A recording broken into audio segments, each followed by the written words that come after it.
for another few minutes. Guess who's back? Helen Smith trolling my channel again today because the lady has nothing better to do. And she's borderline stalker now. She's going from being a troll to being a stalker.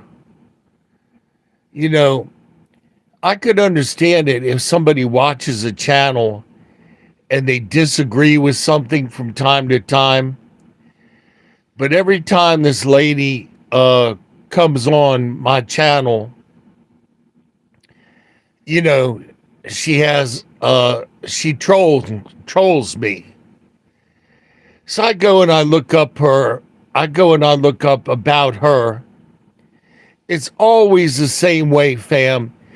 Helen Smith has been a YouTube creator, not since 2014. She's had a YouTube channel that somebody else could have had and created nice things and created positivity and all of that other stuff. So she has no creativity. Like I said, she's had a YouTube handle since 2014. And this morning she sends me a skull and crossbones.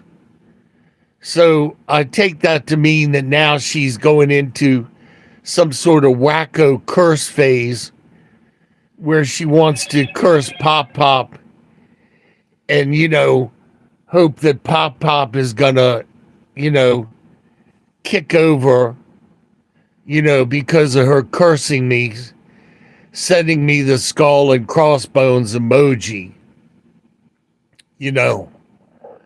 So at that point, it stops being trolling and it becomes stalking at that point, you know.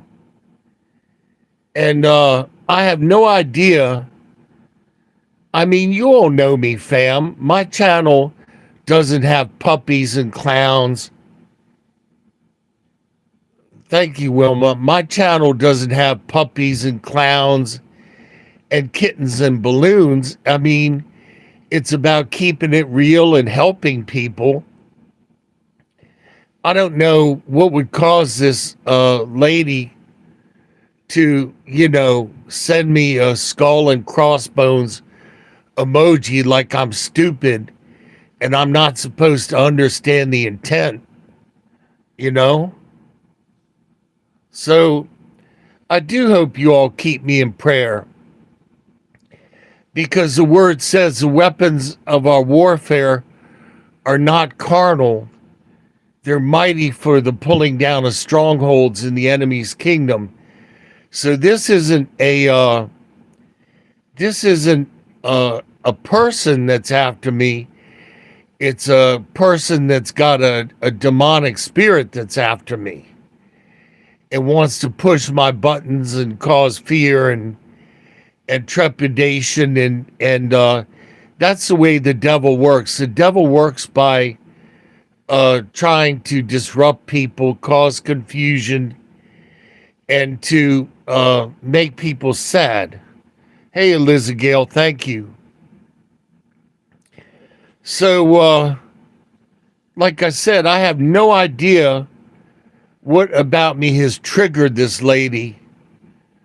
You know, I know that there's a whole thing out on elderly light-skinned people, you know, like the guy who came up behind me 4.5 years ago and punched me in the spine,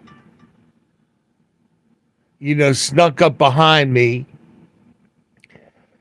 you know, and punched me in the spine, and then had the nerve to say that my standing in front of a candy machine getting a bag of cookies out of the candy machine somehow triggered the guy. He didn't like my looks. He said he didn't like gringos, you know. And I haven't been a gringo very long, because when I worked out in the sun I used to have this. Hey, Sandy, when I worked out in the sun, for 25 years on the back of a trash truck, I used to have this beautiful walnut brown hue about my skin. And now it's old people skin. It's got those marks on it and all that other stuff, because you lose the what is that, melanin or melatonin or whatever it is in your skin, and you look like life has drained you dry, as it does as we all go to the grave. But this woman is a coward because she trolls me, and now she figures, well, she'll use emojis so that rather than coming out and saying something nasty, she'll just send me a skull and crossbones emoji, trying to, like hex me or something like that. So, and that's really wacko. And that's what gets me about this whole thing. There's so many wonderful, beautiful people, my extended YouTube family, and then there's one or two that really are scary. And then even if you use the word wacko, they're like, well, that's an unkind remark. It is wacko, It is wacko. Hey, Sandy. But pray for me, and pray for this lady, Helen Smith, too, that the good Lord will set her free from this antagonizing, hateful spirit, because see, it's not a burden to me. I can forgive the lady right off the bat and not have a burden. But apparently, and this is going on for over a month now, of this lady trolling me and sending me the hateful messages.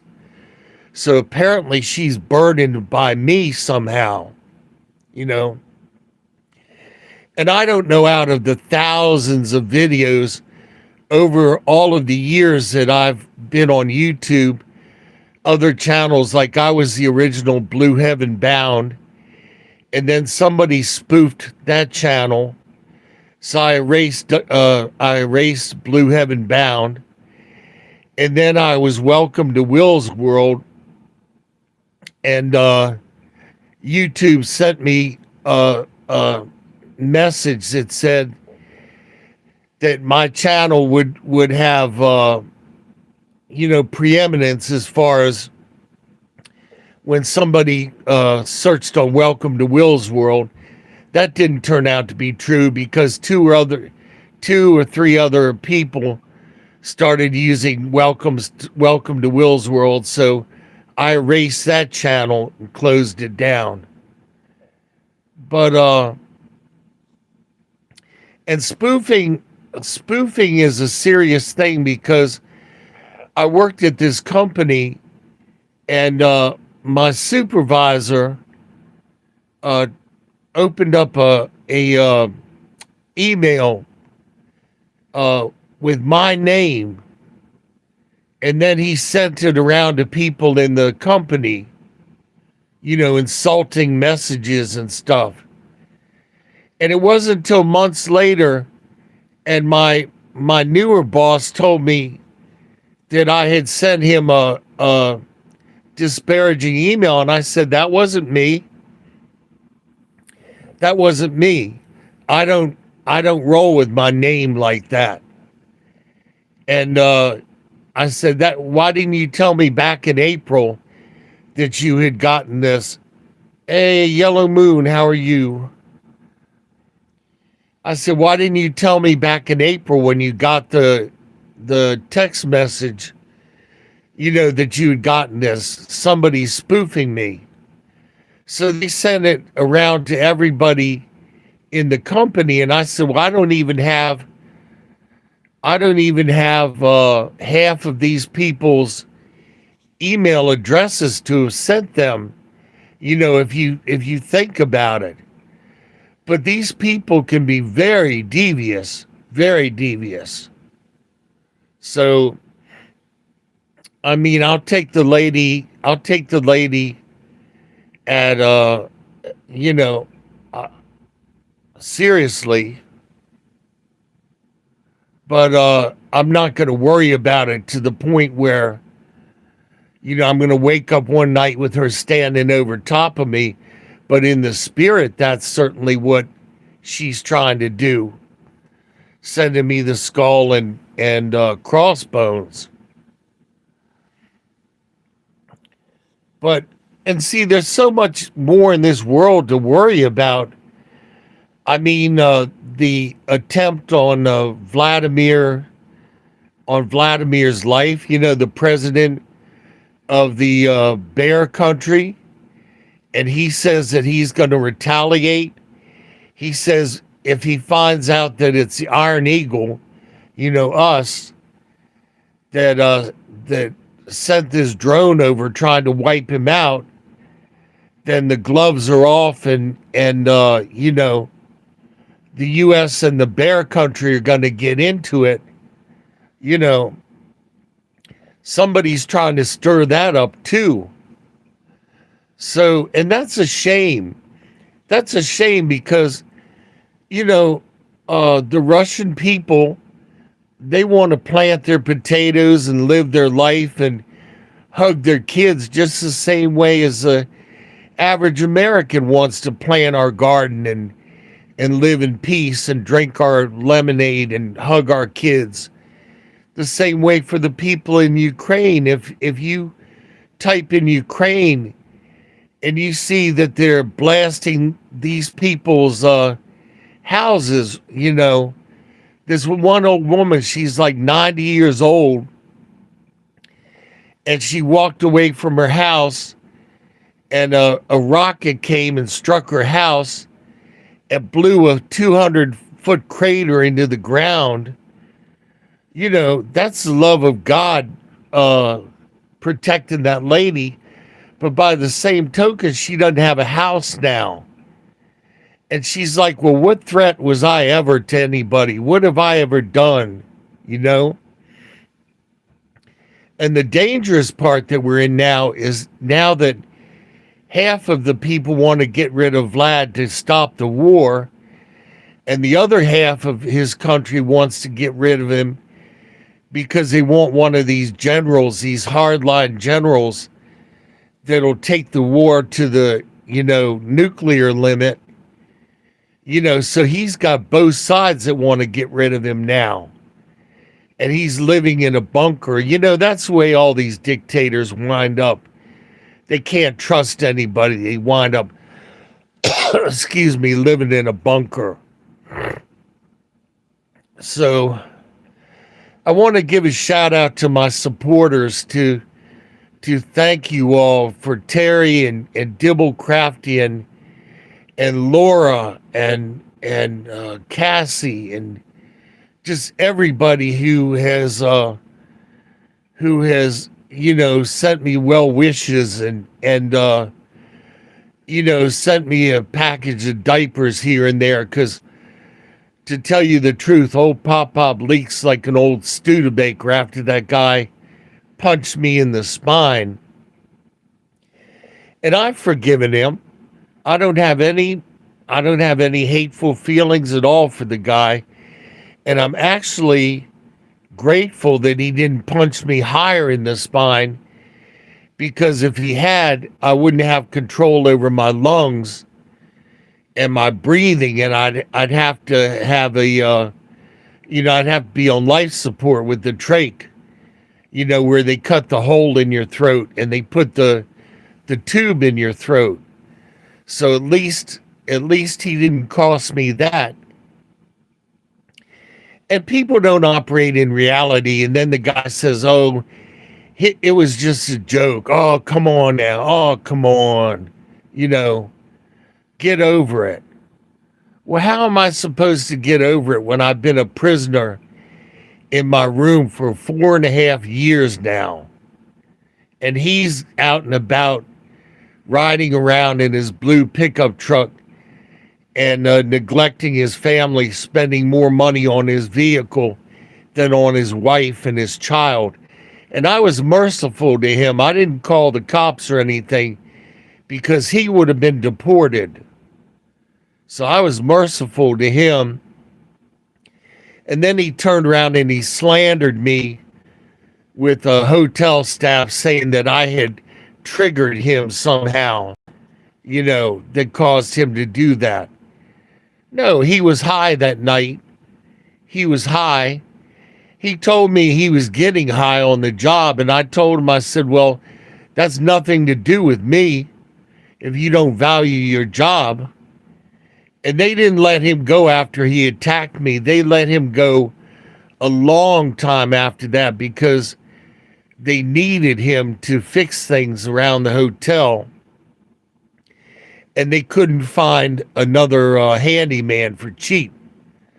So that's where it came down to, because the manager on duty didn't even come outside to see what all the screaming and yelling was about, because when he punched me in the spine, I went down like a ton of bricks.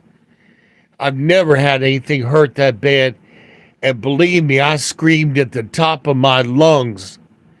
And the only thing that kept me from smashing my face into the concrete ground was the tray of the candy machine. I caught that on the way down and almost smashed my head through the glass of the candy machine. So, and then they asked the guy later, oh, come on, get over it. When people do something now, like they'll push somebody in front of a subway train or something like that, they're like, oh, come on, just get over it. It was a prank, And then they get these attorneys, and the attorney says, well, I want to apologize, Judge, on behalf of my client. He had a father that didn't hug him when he was a kid and all that baloney. When I was a toddler, my father splashed Old Spice cologne on my brother's 3rd-degree sunburn. And my brother threw his sandwich up in the air and went out of the room screaming. And then my father turned to me and he said, come here, boy. And I was like, no, I was just a couple years old. I was a toddler. He was like, come here, boy. I was like, no. He was like, I'm your father. Yes. Come here, boy. No. And I would not have anything to do with the man. And believe me, that ticked him off. And over the years, he retaliated. 11 years old, he punched me in the face, knocked me down the stairs, and came down and beat me like we were in a bar fight. Electrocuted me 3 times with his little science experiments. As a toddler, he told me to hold on to this wire and to hold on to that wire. And when the electricity came through, I looked down and I had piddled the floor. I literally piddled the floor. And why I even trusted him to hold the wire. 11 years old, my sister cornered me in the kitchen, held a very sharp knife to my belly, over $20 that my mother had given me that she didn't think was right. 13, I went to listening camp, and they gave us empty buckets to hold out in the sun. And when you disobeyed, you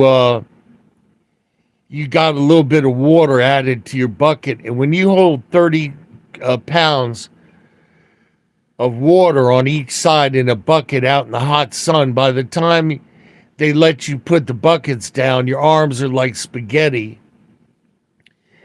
And one boy wet the bed. They took the boy and the mattress outside and sprayed him down with the garden hose. And so I came back from that. My cat had died while I was at camp.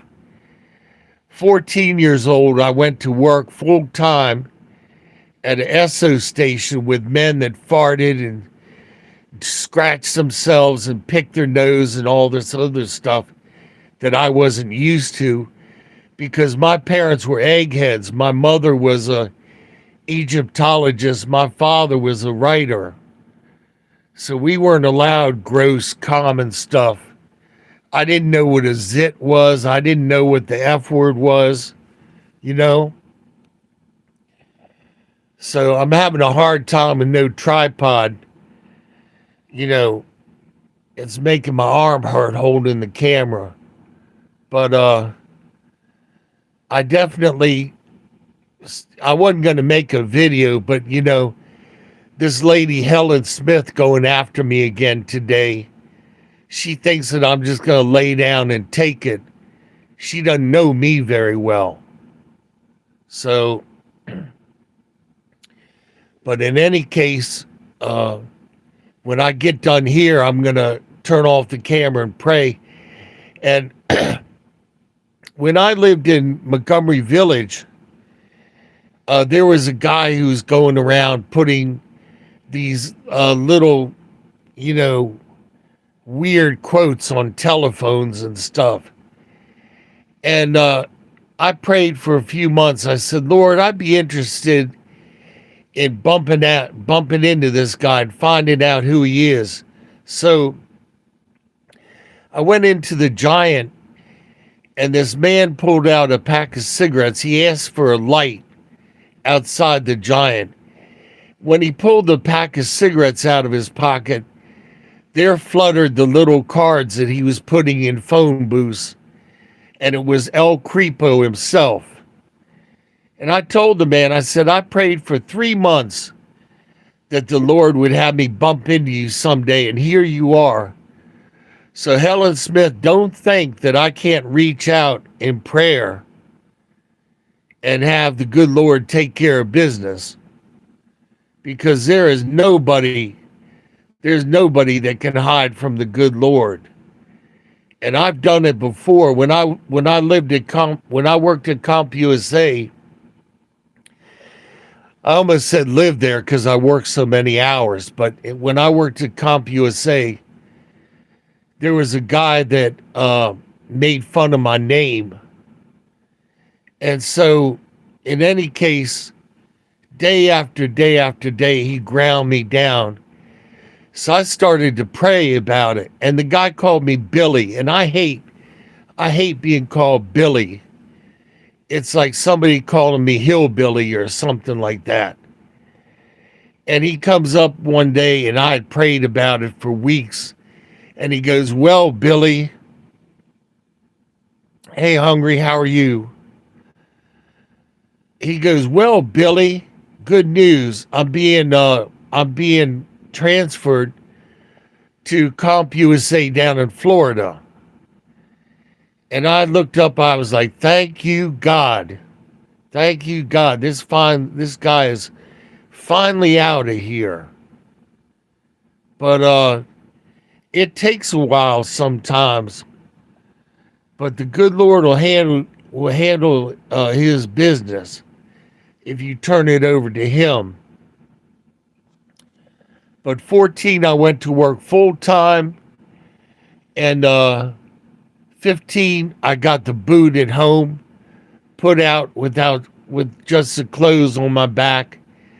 My parents went out of the country on vacation because they cared so much about me. 17, I taught my oldest sister how to drive. And she took us out to bars and hotels and porno movies and stuff like that. And that got out of hand. She was 42. I was 17. And we would go to a restaurant after going to a porno video and have a late night dinner or a snack. And she would take her shoe off and reach under the table with her foot and rub inside my legs and my crotch and everything with her foot. So when God started courting me, and I realized all of the things in my life that I had allowed. For example, I grew up on the streets, with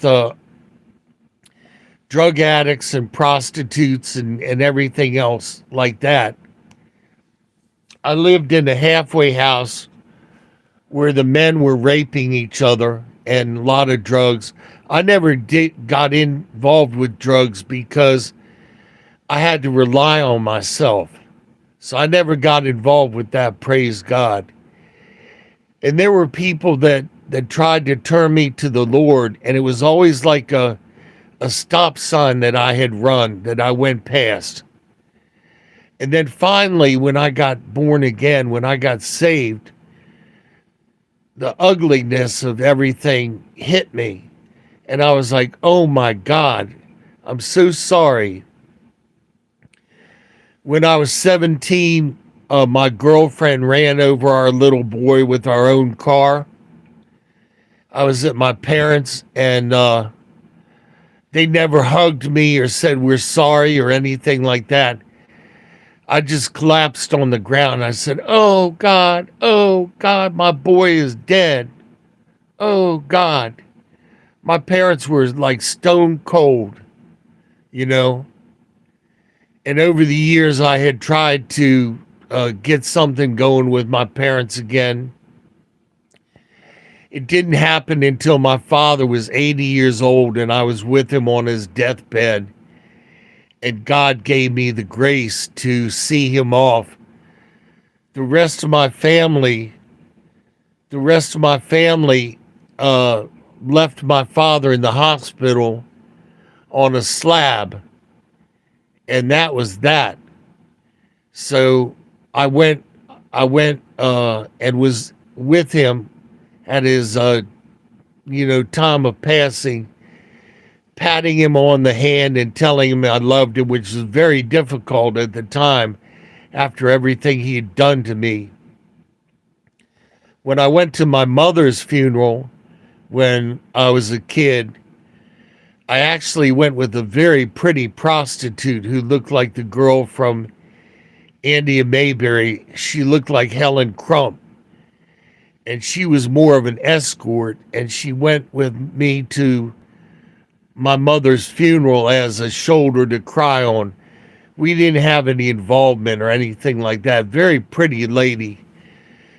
I rolled up on my mother's funeral, and the priest had a green Isaac Lacoste shirt on with his black dress, and it was smoking a cigarette.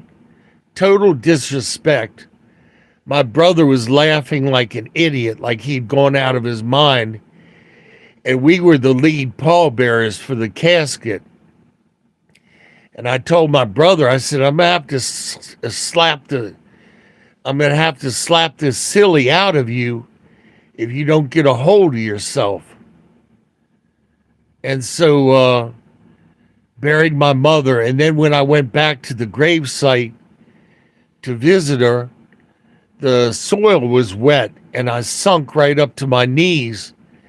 And it was such a terrifying experience of stepping over the grave and sinking up to my knees. I never went back after that. Well, actually, until my father died. And I got out of the Lincoln and I had a 3-piece suit on. And this botfly flew right up my nose into my sinuses. And so I was harumping and hawking and everything, trying to get this fly out of my sinuses. And I dragged it down into my mouth. And all these people were watching. me dance around trying to get this fly out of my sinuses. And so I said to myself, well, I don't want to spit because they'll think that I'm spitting on my parents' grave. So I ran back to the Lincoln, threw the door open, grabbed a coffee cup out of the holder, spat the fly into the coffee, and then, tried to rinse my mouth out as best I could. Got in the car and drove off. That was the last time. That was the last time I ever went to my parents' grave. But other people say, well, stuff happens and that gives them carte blanche to go into a grocery store and mow a whole bunch of innocent people down or into a school or something. I had horrible things happen to me. My father put a cigarette out on me one time, used me as an ashtray, and not only did he put the cigarette out, but he took a drag on it to get a nice orange glow going. And then he took his finger and lifted up my shirt to touch the cigarette to my belly. I still have the mark on my skin where the ashes made like a cigarette tattoo on my belly. And that was when I was 10 years old. He bought this new car back in 1967 that was $7,400. It was more expensive than a Cadillac. Worst fight that I'd ever seen my parents have. And I wanted to go see the new car, so I pressed past the family. And that made my father angry that I would dare to press past everybody to take a peek at his sacred car. But all this stuff happens, and like Captain Kirk said that one time on Star Trek, he said, I need my pain because it's part of who I am. It's part of what made me. But you have to let God bring out the best in a situation, through his amazing grace.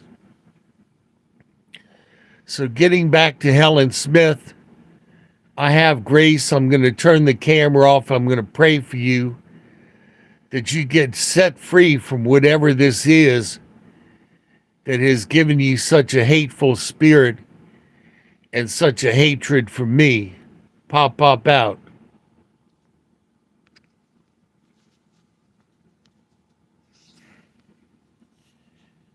It's